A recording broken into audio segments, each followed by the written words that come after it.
हुकूमत इस वक्त मईशत के हवाले से कॉन्फिडेंस का इजहार कर रही है, इस्तेहकाम के हवाले से कॉन्फिडेंस का इजहार कर रही है। किस हद तक मामला दुरुस्त सिमत में जा रहे हैं? हमारे साथ साबिक वजीर ख़जाना और अवाम पाकिस्तान पार्टी के सेक्रेटरी जनरल मिफ्ता इस्माइल साहब मौजूद हैं। मिफ्ता साहब, बहुत शुक्रिया मुझे ज्वाइन करने के लिए। मिफ्ता साहब, मुआशी इस्तेहकाम के हवाले से हुकूमत कॉन्फिडेंस का इजहार कर रही है। 1.2 अरब डॉलर्स का करंट अकाउंट सरप्लस आना, फिर पूरे साल में करंट अकाउंट सरप्लस की एक्सपेक्टेशन होना। गवर्नर स्टेट बैंक कह रहे 14 अरब डॉलर के हमारे रिजर्व हो जाएंगे। IMF के साथ स्टाफ लेवल मुआहिदा हो गया। किस हद तक ये इस्तेहकाम आपको सस्टेनेबल लग रहा है? इस्तेहकाम तो एकदम रियल है, इसमें कोई डाउट नहीं है। और दुनिया भर में क्योंकि तेल की कीमत कम हुई है, एडिबल ऑयल की कीमत कम हुई है, कपास, गंदम, दीगर कमोडिटीज़ की चीज़ें कीमतें कम हुई हैं, तो जो फॉरेन एक्सचेंज के हमको जो इंपोर्ट की ज़रूरतें होती हैं, जो दरामदाद करने के लिए फॉरेन एक्सचेंज की ज़रूरत होती है, उसमें हमारे डॉलर्स बच जाते हैं, जिसकी वजह से यहाँ पे जो है वो करंट अकाउंट सरप्लस भी हो रहा है, रिजर्व भी बढ़ रहे हैं। तो एक ऑब्वियसली जब तक कि तेल की कीमत सस्ती रहेगी, $60 में $70 तक रहती है, तो पाकिस्तान जो है वो बड़ा वायबल है, इकॉनमी बड़ी वायबल है। तो इंशाल्लाह जब तक ये सिलसिला चले रहेगा, ज़ाहिर है हमको कर्ज तो लेना पड़ेगा, हमको हर साल $20-25 बिलियन वापस करने पड़ते हैं, और हम एक्सपोर्ट नहीं बढ़ा पा रहे, तो हमारी मईशत जो है वो तो ग्रो नहीं करेगी। जो रेमिटेंस आ गया वो भी बढ़ रहा है, क्योंकि ज़्यादातर लोग नौकरी करने बाहर जा रहे हैं। लेकिन हुकूमत ने जो फंडामेंटल इस्लाहत करने थे, जिसके अंदर जिससे सस्टेनेबिलिटी आती है, वो नहीं आई। अभी हम जो है वो रहम करम पे उसके हैं कि बाहर की मंडी के अंदर तेल सस्ता रहे, चीज़ें सस्ती रहें, तो हम चलते रहे। लेकिन अगर महंगे हो जाते हैं, और जो कि होते हैं, तो उस वक्त पाकिस्तान का कोई पुरसान हाल नहीं होगा अगर हम फंडामेंटल इस्लाहत ना करें।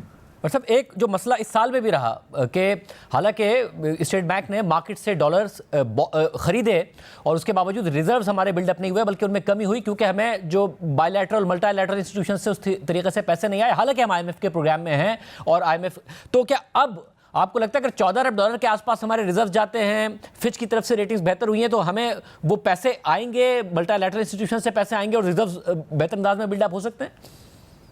देखिए, IMF तो आपका लेंडर ऑफ लास्ट रिसोर्ट होता है। एशियन डेवलपमेंट बैंक और वर्ल्ड बैंक और चाइना इंफ्रास्ट्रक्चर बैंक आपके रिजर्व को नहीं देखता। वो अगर आप IMF के प्रोग्राम में हो तो वो आपको कर्ज देता रहता है। लेकिन दीगर जो इदारे हैं, इंटरनेशनल बैंक्स हैं या चाइनीज बैंक्स हैं, वो रिलक्टेंट हो जाते हैं। अभी आपने चाइना का 1 बिलियन या 1 बिलियन सवा बिलियन का लोन वापस किया है, और अमूमन हम जो लोन वापस करते हैं तो फिर से उसको हम रीस्केजुलिंग पे चले जाते हैं। अब हुकूमत जाती है, नहीं देखते हैं। हुकूमत ने मेरे ख्याल से $1 बिलियन का एक लोन सिटी बैंक से उठा रही है, 7 या 7.5% पे, तो वो 5 साल का लोन है। तो हुकूमत लोन भी ले रही है, मगर क्योंकि पिछले 2-4 सालों से लोन्स जो है उसको मिलने की स्पीड भी कम हो गई थी हमारी, तो हमारे रिजर्व नीचे चले गए थे। उससे पहले आपको याद है कि 18 वगैरह के उससे पहले जो था वो हम दुनिया में बॉन्ड्स भी बेच सकते थे और कर्ज ले सकते थे।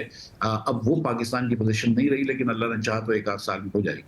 और सब इस सब में जब आप ज़ाहिर रिफॉर्म्स की बात करते हैं, हुकूमत दावेदार है कि ये लास्ट IMF का प्रोग्राम होगा, मगर गुज़िश्ता हुकूमतें भी दावेदार थी, वो गलत साबित हुई।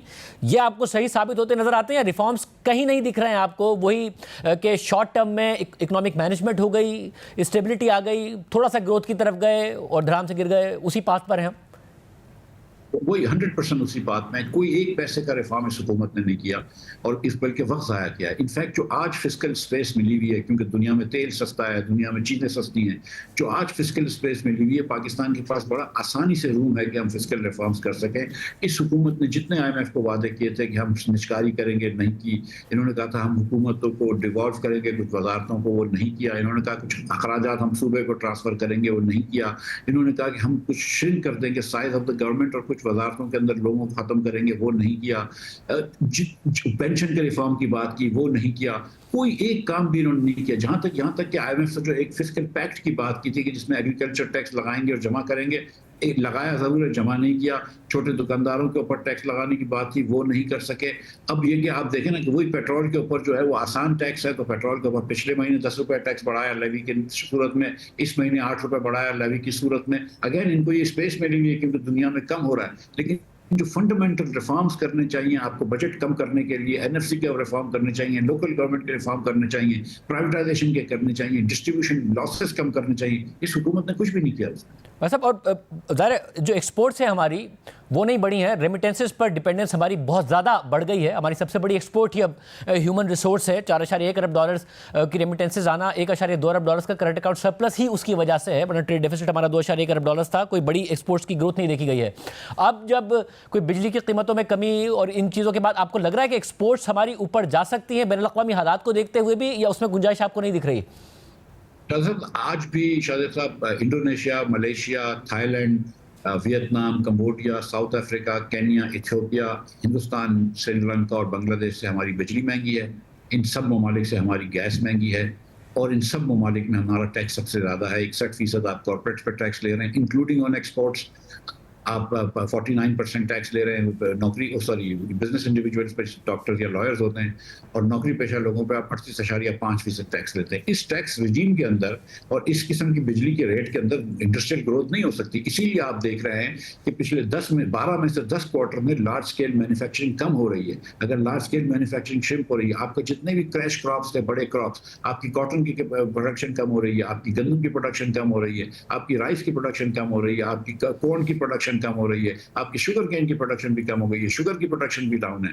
सो हम हर तरीके से नीचे जा रहे हैं। 3 साल से हमारी पर कैपिटा जीडीपी जो है वो कम होती जा रही है। तो हुकूमत की इस वक्त जो डिसिप्लिन आया हुआ है, जो फिस्कल डिसिप्लिन, फिस्कल स्टेबिलिटी आई है, वो सिर्फ मरून मिन्नत है कि दुनिया भर में तेल की कीमतें और दीगर चीजों की कीमतें सस्ती हो गई है। इन्होंने तो एक पैसे का काम नहीं किया, और खुदा ना खास्ता अगर ये वापस तेल 80-90 डॉलर पे भी जाएगा तो हम सस्टेन नहीं कर सकेंगे। ये हमारी इकोनॉमी के अंदर वो ताकत ही नहीं है कि हम सस्टेन कर सकें। ऐसा एक और बात जो सीपेक के साथ की जाती थी कि जी पहले इंफ्रास्ट्रक्चर बनेगा और उसके बाद चाइनीज इंडस्ट्री भी रीलोकेट पाकिस्तान में होगी। जब ट्रंप का पहला दौर था, उन्होंने टैरिफ्स लगाए तो बहुत सारे चाइनीज एक्सपोर्टर्स ने अपने आप को रीलोकेट किया, कंबोडिया, वियतनाम, दीगर ममालिक में किया। अब भी जब चीन और अमेरिका आमने सामने है तो बात हो रही है कि दीगर ममालिक को फायदा हो सकता है, इवन इंडिया को फायदा हो सकता है चिप्स मैन्युफैक्चरिंग में, दीगर में।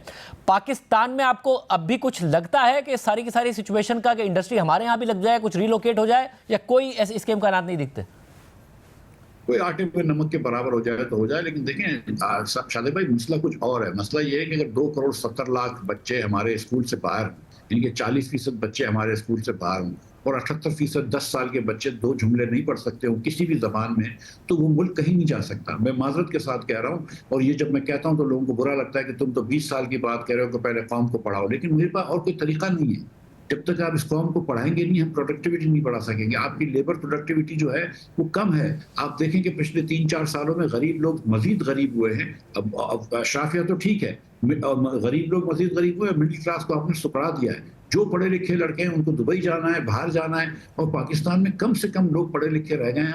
आप कैसे कर सकते हैं कि आप पूरे पाकिस्तान के अंदर 40% बच्चे को पढ़ाएं ना, और फिर आप बोले कि हम दुनिया से compete कर सकते हैं? आपकी स्कूलों में 2.70 करोड़ बच्चे आपकी स्कूल से बाहर हैं। हिंदुस्तान जो आपसे 5 गुना बड़ा मुल्क है, उसमें सिर्फ 11,70,000 बच्चे स्कूल से बाहर हैं। तो ये हमारे लिए शर्म का मकाम भी है, लेकिन एक फिक्र के भी मकाम है कि हम कुछ करें। जब तक आप बच्चों को तालीम नहीं देंगे, लोकल गवर्नमेंट्स को एम्पावर नहीं करेंगे, आपकी गवर्नेंस डिसफंक्शनल हो चुकी है। हमारी हुकूमत से कुछ भी नहीं होता। आप सोचें कि हम पीआईजी की प्राइवेटाइजेशन का, आज मैं फिर पढ़ रहा था कि फिर डिले हो गया। मतलब आप सोचें कि SIFC बनी है, इसने कितनी कोशिश करी, हम कॉन्फ्रेंसेस करते हैं, क्या इन्वेस्टमेंट लेकर आए। आप सोचें कि हमारे पास कभी गैस राफर हो जाती है, कभी गैस की शॉर्टेज हो जाती है, हमें समझ ही नहीं आती कि गैस की पॉलिसी क्या है। कुछ दिनों पहले हुकूमत ने एक नोटिफिकेशन दिया कि गैस जो है वो 700 रुपए महंगी देंगे, हम कैप्टिव पावर को 4500 रुपए की देंगे। आज वो नोटिफिकेशन वापस ले लिया। मतलब ये गवर्नमेंट जो है वो डेली इंस्टिंक्ट पे चलती है। कल फिर शहबाज शरीफ साहब ने फैसला फरमाया कि बलूचिस्तान के लिए इनको अचानक जो है वो लेवी से पैसे चाहिए।